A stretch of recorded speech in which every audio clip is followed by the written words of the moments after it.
my dad I don't remember many weeks where I wasn't beating 3 or 4 times a week. I remember sitting in a car, and I knew exactly how far his arm length was. If I was in the front seat, A, and D, I could lean against the glass so that his hand couldn't reach me. Bart Millard is lead singer of the band Mercy Me, and his story is the subject of a new movie. I can only imagine. A movie that was at the box office, its opening weekend, which stunned many who watch Hollywood. Bart is our guest on this episode of GPS God, People Stories. I'm Jim Kirkland, and I'm Phil Fleischman.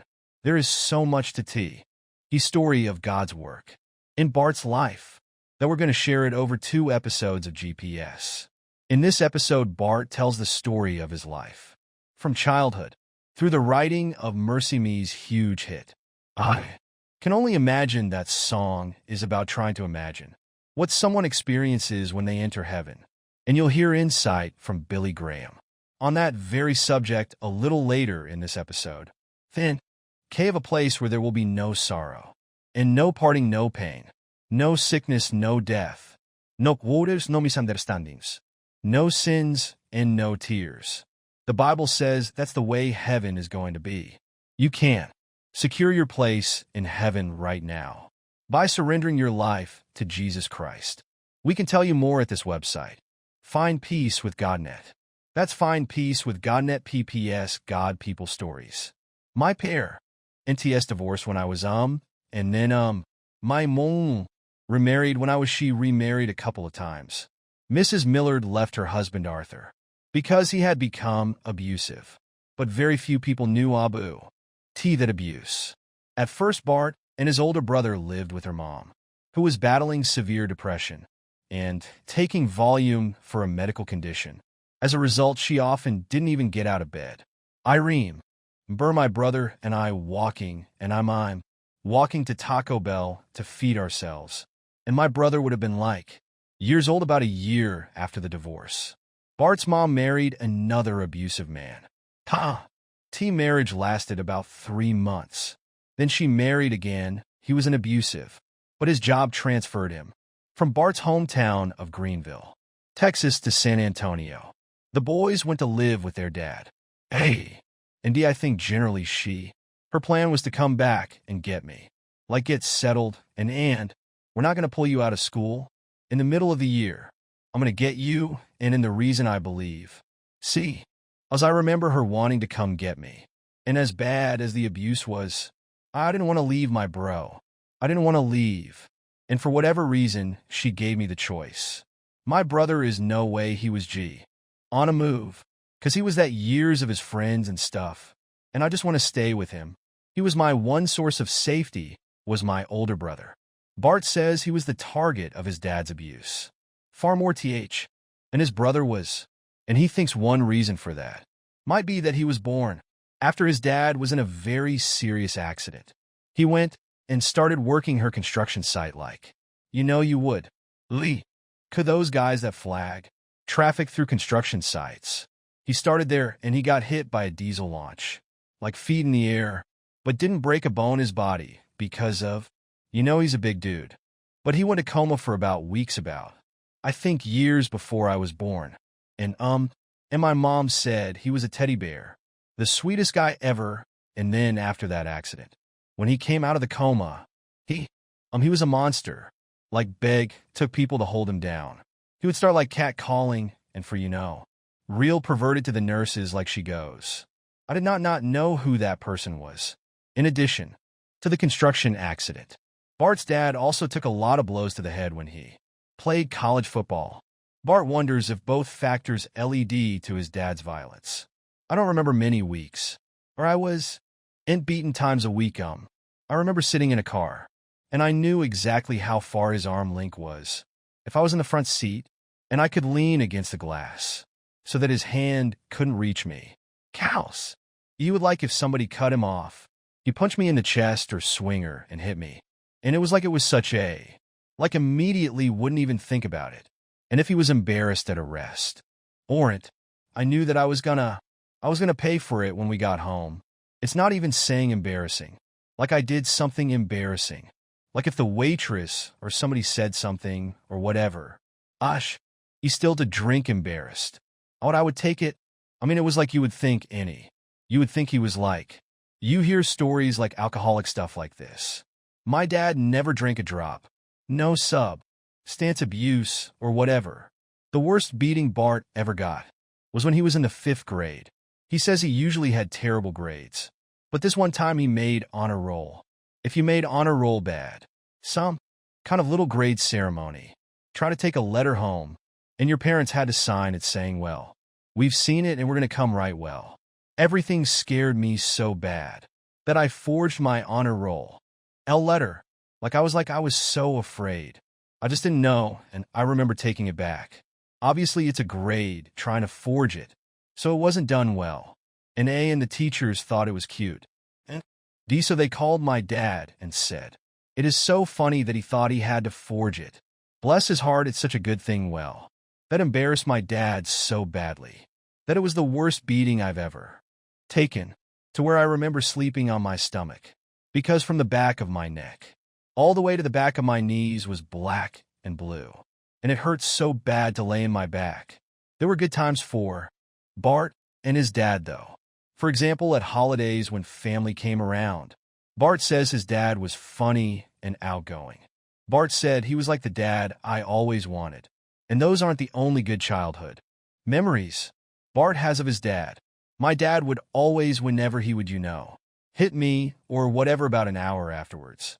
He would always, I'm not kidding when I say, he would always feel remorse.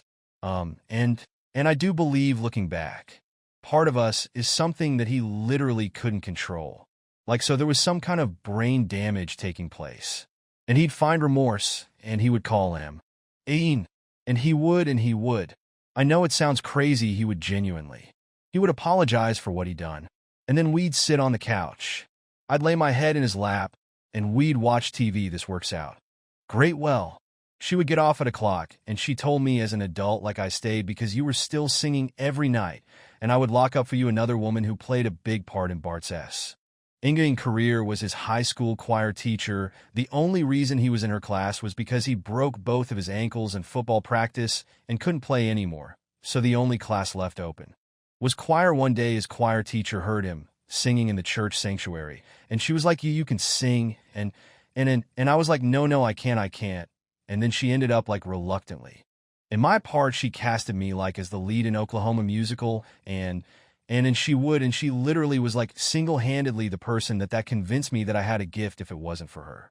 I promise you I would not be singing today at all. So Bart wouldn't be singing today if it wasn't for Miss Finch. His band wouldn't be called Mercy Me, and his grandmother, his dad's mom, that's what I was going to start a band and quit college and say, well, mercy me, why don't you get a real job? And I was like, well, we got the band name. It's perfect. Bart's grandma outlived her son. He was diagnosed with C. Answer: when Bart was a teenager and Arthur Millard soon began yielding his life totally to Jesus Christ here and praying for my brother and my mom out loud on the next room. I'm like, what is happening? And it was over. He was diagnosed with cancer as a freshman in high school. He passed away as a freshman in college.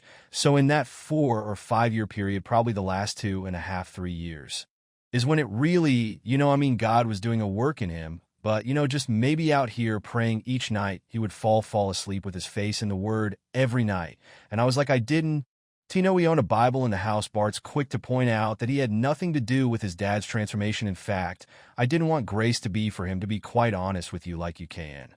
I was so hurt and bitter that would change, though the visiting nurse who had been taking care of Bart's dad in the evenings was killed in a car accident. So Bart learned how to administer his dad's nightly 4 meds. So my job every night, I'm not kidding, for about years, was he had this medicine had to be put in his 4, and it took literally about hours to push it through as cock it was.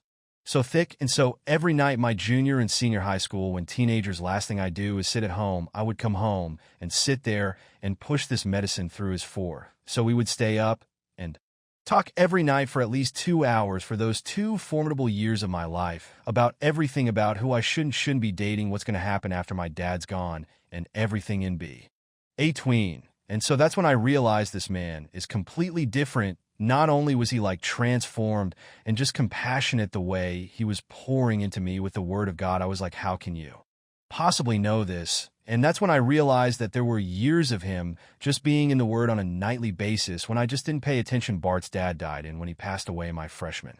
In college, leaving the gravesite, my grandmother said, I can only imagine what your dad's doing or seeing right now. And I became obsessed with that idea of heaven. And it wasn't that I was super SPI.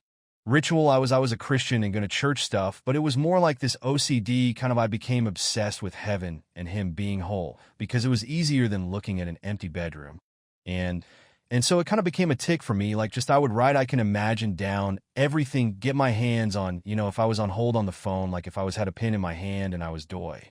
In this interview, I'd be writing that down, or just doodling that a few years later, Mercy Me needed one more song for an independent album they were putting together called The Worship Project, so I go to start looking for a blank page, and all my journals just trying to start writing lyrics, and every page and all three of my journals, as I can imagine, written all over, I couldn't find empty page at F. First, I was frustrated, then I realized, okay, God, I get it, and ended up writing. Took me about minutes to write at the time, but it'd been my heart for quite some time, just obsessing over what it old possibly be like wrote the song. And then we knew it was special, I knew it was special to me, but I had no idea what was about to take place and feel like I've been hanging on for the right ever since. Yeah, The Worship Project was released in, but I can only imagine didn't become a hit until it was re-recorded and included on the band's first major label album, Almost There. That album was released. Set in, and I Can Only Imagine was Mercy Me's debut single. To date, million copies of the song have been sold. It is the best-selling Christian single of all time. It was especially popular even on secular our radio after the terrorist attacks of September. I have no clue why God saw fitted for it to go this way. I think people ask, what's so special about the song, man? I think back then timing was as special. After I think that there's no agenda in the song, I'm asking the same questions anybody with a brain would ask, like God won, like for some people non-believers are like, man, I've wondered million times, God, if you're real, what in the world am I about to see? How am I going to react? And so I'm not trying to shove anything down anybody's throat. It's just saying, God, man, if I see you and I'm walking with you, and this all turns out to be legit and real, what in the world am I going to do? And I think that's a non-threatening way to talk about Jesus, and so maybe that's part of I don't know. Bart Miller knows his dad is in heaven because his dad surrendered his life to Jesus before he died. That's the only way you can get to heaven. It's through a relationship with Jesus. CHR. Where do you stand with that relationship? If you're not sure, we can help. Visit us at Find Peace with GodNet. All hearts will turn, and upon him all eyes will rest. You can receive Christ in a moment. Renounce your sins, turn by faith to him. And you can know with certainty and assurance that if you died this moment, you would go straight to heaven. You can accept him now. Billy Graham preached that Messa G in February. In February of He Went to Heaven. We still have hundreds of his messages, and you can listen to them at the Billy Graham Audio Archives.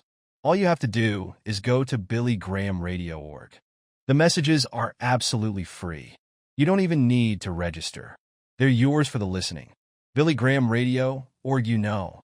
As we were talking with our guests on this episode of GPS, Bart Millard, I was struck by how many people he acknowledged along his journey of faith. He's very aware of the people that God has used in his life, but he also talked about a very important person along his dad's journey of faith.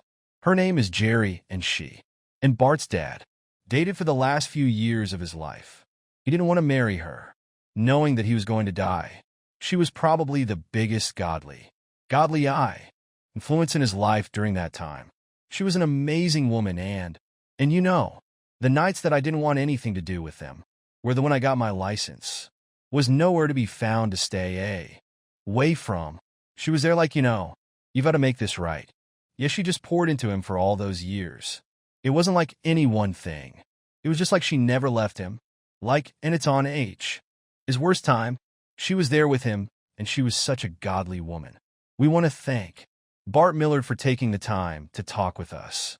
In fact, we ended up spending twice as much time together as we had originally planned, so that just presents a fabulous opportunity to make this a two-part episode.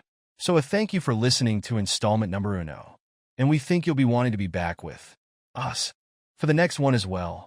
I'm Jim Kirkland, and I'm Phil Fleischman. Also, don't forget about the new movie that was just released about Bart's life.